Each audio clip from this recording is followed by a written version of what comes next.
আল্লাহ পাক নেকি মেলাবেন, রোজা রেখেছেন আল্লাহ পাক নেকি মেলাবেন, দান খায়রাত করেছেন আল্লাহ পাক নেকি মেলাবেন, হজ যাকাত কুরবানি আল্লাহ পাক নেকি মেলাবেন, মানুষের চোখের পানি মুছিয়েছেন আল্লাহ পাক নেকি মেলাবেন, স্ত্রীর হক আদায় করেছেন আল্লাহ পাক নেকি মেলাবেন, স্বামীর হক আদায় করেছেন আল্লাহ পাক নেকি মেলাবেন, মানুষের বিপদে পাশে দাঁড়িয়েছেন আল্লাহ পাক নেকি মেলাবেন।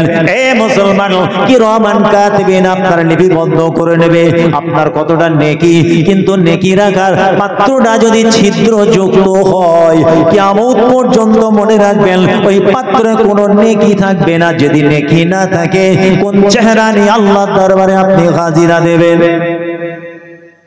পাত্রটা ঠিক না হলে হবে? এক বোতল পানি ছিদ্র থাকলে থাকবে পানিটা? কথা বলে না। ভাঙড়ের হাওয়া উল্টে গেল নাকি? ভাঙড় তো গরম রে বাবা, সবসময় গরম থাকবে। বলেন, যদি ছিদ্র থাকে পানিটা থাকবে, কারণটা কি? ছিদ্র আছে, জবরদস্ত আল্লাহর ওলি, এখানটা তোমার ছিদ্র। যতই কপাল কালো করেন না কেন, ছিদ্র মুক্ত ইমানদার মুমিন মুসলমান আপনি নিজেকে বাঁচাতে পারবেন না। ছিদ্র যুক্ত হলে কি করে বাঁচাবেন? ছিদ্র মুক্ত বানাতে হবে। পাঁচটা খুঁটি আপনার মজবুত আছে, আপনি মনে করলেন আমি আল্লাহর ওলি। হ্যাঁ হুজুর, আমি তো নামাজ রোজা হজ যাকাত কুরবানি সব করেছি। কত টাকা এতিমের মেরেছো বাপ? এই ছিদ্র, এটাই হচ্ছে সুরাখ, হাফ ইঞ্চি সুরাখ। যত বড়ই পাত্র হোক থাকবে না, স্টে করবে না।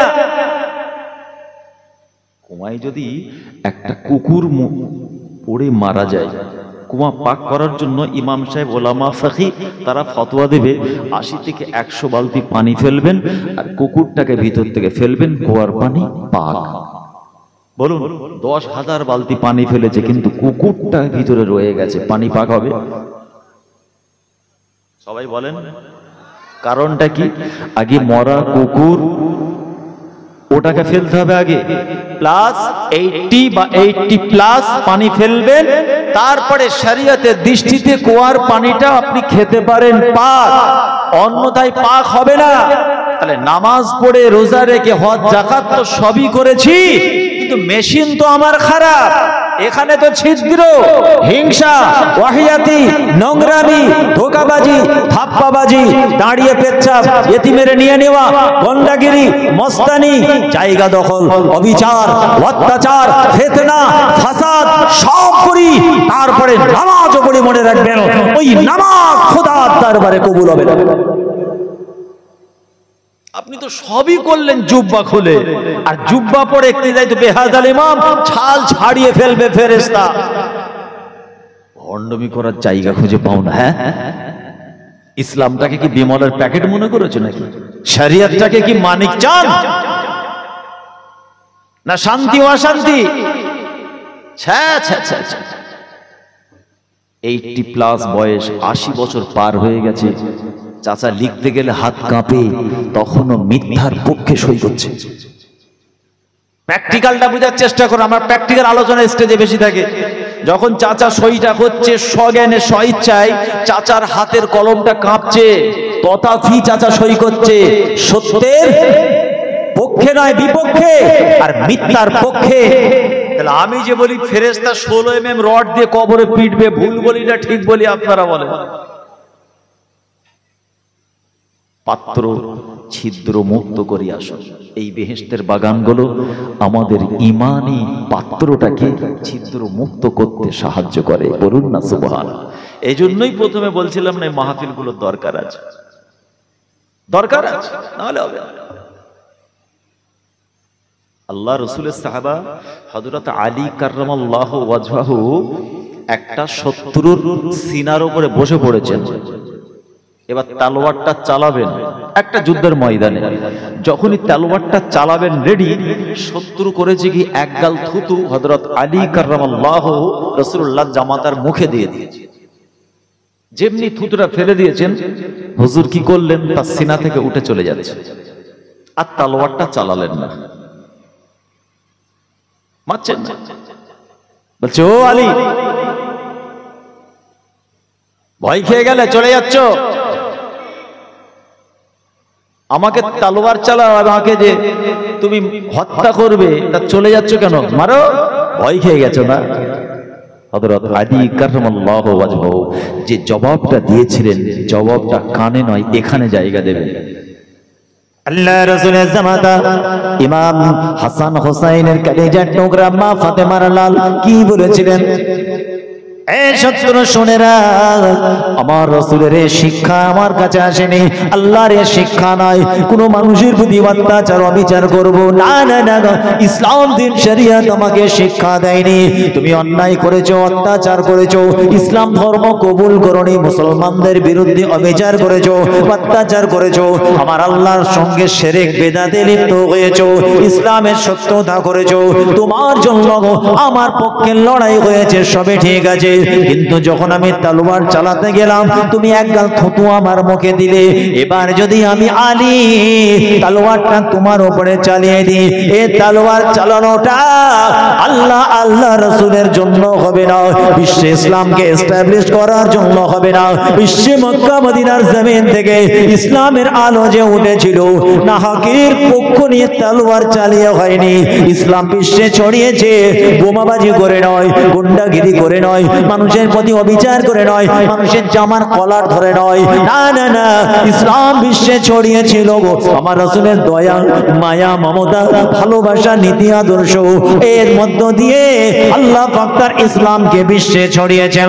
আমি আলী তোমাকে আর মারতে পারি না, কেননা আল্লাহ রাসূলের আদর্শ আমার মধ্যে বিদ্যমান, আল্লাহর আইন আমি মেনে চলি, কিন্তু এখন যদি তোমার উপরে তলোয়ার চালিয়ে দিই, ওই তলোয়ার চালানোটা আমি আলী আমার নিজস্ব ক্ষোভের বহিঃপ্রকাশ হবে, নিজের ব্যক্তিগত কারণ হবে, নিজের স্বার্থকে চরিতার্থ করার জন্য তলোয়ার চালানো হবে, না না না, আমি আমার আল্লাহর দরবারে ধরা পড়ে যাব। কেন তুমি থুতু দিয়েছ, আমার রাগ বেড়ে গেল, আমি মারলাম, তোমাকে হত্যা করে দিলাম, আল্লাহর দরবারে আমি ধরা পড়ে যাব, আলী থুতু দিয়েছে বলে তুমি চালিয়েছ। এটা হলো ইসলাম। নামাজের মুসাল্লা গরম করে আপনি জান্নাতের স্বপ্ন দেখছেন, নিজের ব্যক্তিগত স্বার্থে নিজের কিছু চাওয়া পাওয়ার জন্য একটা মানুষের প্রতি অবিচার করলেন, গরিবের ঘরটা ভেঙে দিলেন, বলুন না? আপনার হাতে তসবিহ, সারা গ্রামের লোক সবজি বাজারে দেখেছে সবসময় আপনার হাতে তসবিহ আছে, তার মানে এই নয় যে আপনি আল্লাহর ওলি, তার মানে এই নয় যে আপনি সব থেকে বড় নামাজি। আপনার বড় জুব্বা দেখে আমরা যদি ভুল মনে করি, এটা আমাদের ভুল, যে আপনি সব থেকে ইনসাফওয়ালা, আপনি যে আমানতদার, এটা ভেবে নেওয়াটা ভুল। কেন? মেশিনের খবর খোদা জানে, গ্রামের মানুষ নয়। আল্লাহর কোরআন বলছি, ইন্নাল্লাহা আলিমুম বিযাতিস সুদূর, অন্তর খবর আমি আল্লাহ জানি। বলুন, দুই গ্রামে দ্বন্দ্ব, পরে জানা গেল ওই জুব্বাওয়ালাটাই লাগিয়েছে। বলুন, 15 জন জেল খাটলো, মানুষ ধরতে পারলো না কে করেছে, পরে বুঝে গেল ওই তসবিহওয়ালাটাই লাগিয়েছে। কি বলবেন এবার? অতএব আসেন, 5টা খুঁটি আপনার মজবুত আছে, ইসলামের 5 স্তম্ভ, আলহামদুলিল্লাহ। এরপরে অনেক কাজ আছে। আপনি মনে করবেন না নামাজ রোজা হজ যাকাত কুরবানি মানে দায়িত্ব শেষ, জিনা, ইনসাফ, আদল, মুহাব্বত, ভালোবাসা, ন্যায় অন্যায়, এসব ক্লাসিফিকেশন ইমানদারের থাকবে না। মুখে একটা বলবেন, ভিতরে একটা লাগবেন, এটা একজন নামাজির কাজ নয়। হুজুর নামাজ তো পড়ে, হ্যাঁ নামাজ পড়ে, হুজুর মানুষটা তো বড় জুব্বাওয়ালা রোজাদার ব্যক্তি, আল্লাহওয়ালা মানুষ, তাহলে একজন নামাজ পড়েছে মানে কি ওজনে কম দেবে? বলুন, হবে? ওজনে কম দিচ্ছেন কেন আপনি? নামাজ রোজা হজ জাকাত কুরবানি সব ঠিক আছে, কিন্তু 1 নম্বরের দাম দিচ্ছেন, 2 নম্বর প্রোডাক্ট দিলেন। আলুর সময় চলছে তো, আলুর কথা বললেই বোঝা যাবে। 1 বস্তা আলু 15 কেজি কাটা পচা, 1 বস্তা আলু 50 কেজি প্যাকেট। যখন প্যাকেট খুলে ওজন করে দেখা হলো 5 কেজি আলু বাদ চলে গেল। পয়সা নিয়েছে তো টপ র্যাঙ্কের 1 নম্বর বাছাই করা আলু, আর ওজন করে দেখছি 5 কেজি বাদ গেল। বলুন, ওই 5 কেজির পয়সাটা হালাল না হারাম? 40 ফুট জুব্বা ধরা পড়ে যাবে। এ মুসলমান, যেটা বলতে চাইছি ঠান্ডা মাথায় বোঝার চেষ্টা করুন। নামাজ, রোজা, হজ, যাকাত, কুরবানি, ইমান, ইসলামের চ্যাপ্টার ক্লোজ নয়। আমার দিকে তাকিয়ে আছেন, এখানেও ইসলাম আছে। এই আমার দিকে তাকিয়ে আছেন তো আপনারা, এর মধ্যেও ইসলাম আছে। এর মধ্যে একজন যদি মনে করে যে হুজুরের কালো ব্ল্যাক কালার স্করপিওটা দাঁড়িয়ে আছে, 4টে টায়ার পাংচার করে দে, কিরামান কাতিবিন নোট করে নেবে। আবার একজন তাকিয়ে আছে, আল্লাহ এই আলেমের মুখ দিয়ে, এই হুজুরের মুখ দিয়ে যে কোরআন হাদিসের কথাগুলো আসছে, আল্লাহ আমাকে তার উপরে আমল করার তৌফিক দিন। জোরে বলুন সুবহানাল্লাহ। ফেরেশতা ওখানেও লিখছে ওটা নেকি, আর আগে যে করলো সে গুনাহগার। দেখছেন ইসলাম ওখানেও আছে। আল হায়াউ শু'বাতুম মিনাল ঈমান, আল্লাহ রাসূল জানিয়েছেন লজ্জা হলো পার্ট অফ ঈমান, ঈমানের একটা অংশ। এ মুসলমান নামাজি, আপনি নামাজ চিনেছেন, রোজা চিনেছেন, তাসবিহ আল খায়রাত সবই বুঝেছেন, কিন্তু হায়া শরম বলে আপনার মধ্যে নাই। মানুষের সঙ্গে খারাপ ব্যবহার করেন, নিজের বাবার সঙ্গে মুআমালাত ভালো নয়, নিজের স্ত্রী বা স্বামীর সঙ্গে সম্পর্ক ভালো নয়। না না না, ঘরের বাইরে রাস্তাঘাটে কোনো ধর্ম বর্ণের মানুষের সঙ্গে আপনার আচরণটা খারাপ, আপনার মুখের ভাষা শুনলে মানুষ মনে কষ্ট পায়।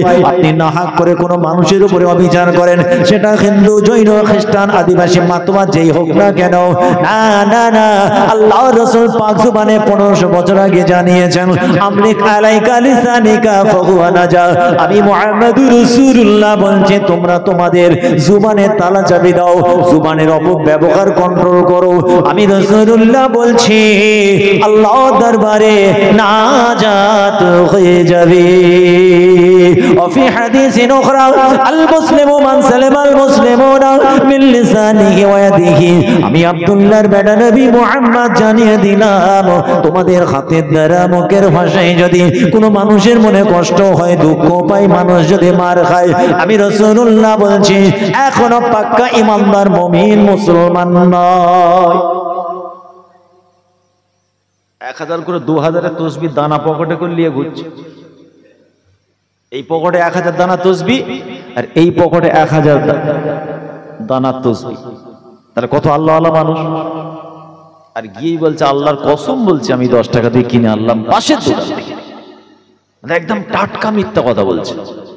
দামটা 15 বলেছে, ও 10 করার দরকার। ও জুব্বা দেখালো, কথা বলতে বলতে 4বার 2টো তসবিহ বার করে ঢুকালো, টুপিটা ঠিক করলো, রুমালটা ঠিক করলো। চাচা 10 টাকা দাম নয়, 15 টাকা দাম, কিছু সামান্য লাভ। আল্লাহর কসম বলছে এই পাশের দোকান থেকে 10 টাকা কিনলাম। সে দোকানদার ভাববে আমার 5 টাকা ক্ষতি হয় হোক, আল্লাহওয়ালা মানুষ, পকেটে আবার তসবিহ, বড় জুব্বা, এত বড় দাড়ি, মাথায় রুমাল। বলুন, এই জুব্বাওয়ালা ওই দোকানদারকে সত্য বলেছে না মিথ্যা বলেছে? আপনারা বলেন, এই জোরে বলুন। আমি একটা কথা বলি, শুনেছেন কিনা জানি না, এইরকম জুব্বাধারীর থেকে ওই ফাটা জিন্স পরা যুবকটা 1000 গুণ ভালো। ফাটা জিন্স মানে হাঁটুতে ফাটা, এখানে ফাটা, সেখানে ফাটা, ওই জুব্বাওয়ালার থেকে ভালো। হ্যাঁ, নামাজটা একটু কম পড়ে, জুম্মাটা পড়ে, কানে হেডফোন গুঁজে থাকে, সমাজ তাকে ব্যাঁকা চোখে দেখে, সমাজ তার সমালোচনা করে, তার ফ্যামিলি সম্পর্কে খারাপ ধারণা করে, কিন্তু ওই যুবক তরুণ জওয়ানটা আল্লাহ আল্লাহ রসুলের দরবারে কিন্তু ওই জুব্বাওয়ালার থেকে প্রিয়। ও 80 বছর নামাজ পড়েছে, কিন্তু নামাজের মজা পায়নি। আর এই যুবকটা যখন নামাজের মুসাল্লায় দাঁড়ায়, এর নামাজের ওজনটা এইরকম জুব্বাধারীর থেকে ওজনটা আল্লাহ আরো ভারী করে দেয়। এর মধ্যে হিংসা নেই, ধোঁকাবাজি নেই, এ জেনা করে না, মার্ডার করে না, খুন করে না, বাপ মার চোখের দিকে তাকিয়ে কথা বলে না, এ মিথ্যা বলে না, মানুষের সঙ্গে প্রতারণা করে না, এতিমের সম্পত্তি আত্মসাৎ করে খায় না, 2 গ্রামে 2 পাড়ায় 2 ফ্যামিলিতে লাগিয়ে দেয় না। এর মনটা হচ্ছে ক্লিন পেপার, আর এটা হচ্ছে পাক্কা খবিশ। জনগণকে জুব্বা টুপি তসবিহ দেখিয়ে জনগণের সঙ্গে প্রতারণা করেছে।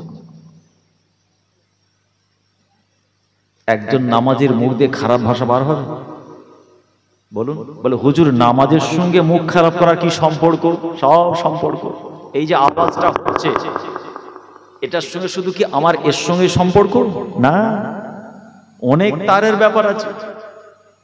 আপনি মনে করলেন আমি মসজিদে নামাজ পড়লাম মানে মাইক্রোফোন ঠিক আছে। না চাচা, মাইক্রোফোন ঠিক হবার জন্য মূল বিদ্যুৎ দরকার, মেশিন আলাদা বসানো আছে। অনেক তার এসেছে, অনেক মেশিনের মাধ্যম দিয়ে এখানে নামাজটা খোদার দরবারে কবুল হবে। হারাম খেয়ে মিথ্যা বলে ইতিমের মেরে আপনি মনে করলেন তাই তো বেহাজাল ইমাম হয়ে গেল। আল্লাহর কোরআন আবার জানালো, যারা সত্যিকারের নামাজের মুসাল্লায় দাঁড়ায়, হৃদয় দিয়ে নামাজ পড়ে, আল্লাহর হুকুম ফরজ আইন মনে করে নামাজের মুসাল্লায় দাঁড়ায়, আল্লাহ রাসূল তাদের শিখিয়ে দিয়েছেন সাল্লু, তোমরা নামাজ পড়ো। কেমন করে নামাজ পড়বো? আল্লাহ রাসূলের সাহাবাদেরকে আল্লাহ রাসূল জানিয়েছেন কেমন করে নামাজ পড়তে হয়, রুকু সাজদা কেমন করে করতে হয়। কামা রাআইতুমুনি, তোমরা তোমাদের নবীকে ফলো করো, আমি মুহাম্মদুর রাসূলুল্লাহ যেমন করে নামাজ পড়ি। অতএব নামাজ পড়েছেন মানে এই নয় সবটাই আপনার ক্লিয়ার। এ মুসলমান, ওই নামাজ সম্পর্কে আল্লাহর কোরআনে আল্লাহ কি জানালো? ইন্নাস সালাতা তানহা আনিল ফাহশাই ওয়াল মুনকার, নিশ্চয় নামাজ এমন একটা ইবাদত, এমন একটা আপনার আমার জন্য মহা ঔষধ। তানহা বাঁচিয়ে দেয়, রুখে দেয়, প্রোটেকশন দেয় আনিল ফাহশাই ওয়াল মুনকার, আপনার আমার ওয়াহিয়াতি, নোংরামি, খারাপি, বদনামি, বদচরিত্র, বদ আখলাক, হাজার রকমের অপরাধ থেকে আপনার আমার নামাজ আপনাকে আমাকে বাঁচিয়ে দিবে। একজন নামাজি যখন নামাজের মুসাল্লায় দাঁড়াবে, ওই ব্যক্তি মসজিদ থেকে নেমে গুন্ডাগিরি করতে পারে না। যদি করে কি বলবো? তাকে কি নামাজি বলে ডাকবো? বলবেন তো? দেখছেন, এরা শোনেও আজ, এরা জানে। তোমাকে গুন্ডা নামাজি বললে খুশি হবে তো? কেন তুমি নামাজ পড়ো গুন্ডাগিরি করো? তুমি নামাজ পড়ে জেনা করো? তুমি নামাজ পড়ো দুই ভাই লাগাও? তুমি নামাজ পড়ো রাজনীতি করার নামে অন্যায় পক্ষ নাও? তুমি নামাজ দেখিয়ে বাঁচতে চাইছো, এত সস্তা। আবার আল্লাহ কোরআনে বলছে যে সত্যিকারের নামাজি হবে, এই অপরাধ থেকে আল্লাহ তাকে বাঁচিয়ে দেবে। তাহলে কোনটা সঠিক? আপনার যুক্তিটা সঠিক না আল্লাহর কোরআনটা সঠিক? বলেন। নিশ্চয়ই তোমার নামাজে কিছু ব্যাপার আছে, তোমার পাত্র ছিদ্র আছে। তুমি খোঁজো, তুমি অ্যানালাইসিস করো, আত্মসমীক্ষা করো। আমি তো নামাজ পড়ি, হারাম কেন খাই? আমি তো নামাজ পড়ি, নিজের মাকে কেন মারি? আমি তো নামাজ পড়ি, আমার স্বামীর অবাধ্য আমি কেন, স্বামীর কথা কেন মানি না? আমি তো আলেমা, হাফেজা, আবিদা, পারদা নশীনা, আমার মাটাকে বোনটাকে ভাবতে হবে। ভাই, ছেলে, বাবাজি, পীরের আওলাদ হিসেবে বলে যাচ্ছি মায়েদের উদ্দেশ্যে, একটু অ্যানালাইসিস করুন, ভাবুন। আমি তো পর্দার মধ্যেই থাকি কি, কিন্তু আমি স্বামীকে কেন মানি না? রাসূল বলছেন আল্লাহ ছাড়া কারো কাছে যদি মাথা নিচু করার হুকুম থাকতো, আমি রাসূল হুকুম দিতাম মেয়েরা যেন নিজের স্বামীরকে সাজদা করে। আল্লাহ ছাড়া কাউকে সিজদা করা যাবে? এই কথা বলেন না। কিন্তু আল্লাহ ছাড়া কারো কাছে মাথা নিচু করা যাবে না, তাই আমি নবী তোমাদের হুকুম দিলাম না। তো এর দ্বারা কি বোঝা গেল? আল্লাহ পাক মেয়েদের কাছে স্বামীকে কত বড় নিয়ামত করেছেন, কত বড় নিয়ামত। আল্লাহর কোরআন কিন্তু পরিষ্কার বার্তা দিয়েছে যে সত্যিকারের নামাজ পড়বে সে খুন করা বন্ধ করবে, হারাম খাওয়া বন্ধ করবে, বাপ মা স্ত্রী প্রতিবেশীকে মারা বন্ধ করবে, জবরদখল করা বন্ধ করবে, মিথ্যা সাক্ষী দেওয়া, শাহাদাতুজ জওর হাদিসের ভাষায় মিথ্যা সাক্ষী দিয়ে কাউকে ফাঁসিয়ে দেওয়া, এই কাজটা সে করতে পারে না যদি সে সত্যিকারের নামাজি হয়। অতএব নামাজি পাওয়া যাবে, পাত্র মুক্ত, ছিদ্র মুক্ত ইমানদার নামাজির সমাজে বড় অভাব। ছিদ্র যুক্ত নামাজি পাওয়া যাবে, ছিদ্র মুক্ত নামাজির সমাজে অভাব। ক্লিয়ার হয়েছে? কপাল কালো করলেই নাজাত হবে না। হুজুর আমি তো দাদা হুজুরকে ভালোবাসি, আমি তো আপনার 5 নানাকে ভালোবাসি, আমি তো সমস্ত পীরের আওলাদকে ভালোবাসি। আলহামদুলিল্লাহ, তোমার ভালোবাসাটা কতটা একটু ডিসকাস করি। মুজাদ্দেদ জামান তো নামাজ পড়ার কথাই বলেছেন, রোজা রাখার কথাই বলেছেন। ওসিয়ত নসিহত খুলে দেখুন, তোমার মধ্যে আমি একটাও খুঁজে পাচ্ছি না। তুমি হচ্ছে প্রতারক। মুজাদ্দেদ জামানের স্যাম্পল লাগিয়ে বেঁচে আছো। দাদা হুজুরের ভক্ত স্যাম্পেল সাইনবোর্ড লাগিয়েছে, ফুরফুরার মুরিদের স্যাম্পেল লাগিয়েছে। আমি সেই ফ্যামিলির ছেলে বলে যাচ্ছি, দাদা হুজুর কিন্তু তোমাকে ভালোবাসে। তার রুহানি নাজার ফায়েজ তোমার কপালে জুটবে না। তুমি পরিবর্তন হও, ফিরে এসো। আর ওলি রাজি তো আল্লাহ রাজি, রাসূল রাজি। আল্লাহর বন্ধুই যদি নারাজ হয়, আল্লাহ আল্লাহ রাসূল নারাজ। কথা ঠিক না ভুল? আপনি জানেন আপনি কোন পীরের মুরিদ? সবার উদ্দেশ্যে বলে যাচ্ছে, আমরা আজও জানি না, বোঝার চেষ্টা করি না। ফুরফুরার পীর আবু বকর সিদ্দিকী রাহমাতুল্লাহ আমার মুজাদ্দিদে জামানকে আল্লাহ কত বড়, কত উচ্চ মাকামের মানুষ করেছিলেন। যার ঝান্ডার নিচে, যার ছত্র ছায়া আমরা আছি, আমরা নিজেরা বোঝার চেষ্টা করি না। তার হাতে হাত দেওয়া মানুষ, সমস্ত খলিফা ইজাম, আল্লাহ তাদের কত বড় মর্তবা দরজা করেছে। তার কলিজার টুকরা যে সমস্ত মুরব্বী মামা আওলাদে মুজাদ্দিদে জামানেরা চলে গেলেন, জানেন আল্লাহ তাদের মাকামটা কত উচ্চ জায়গায় করেছে।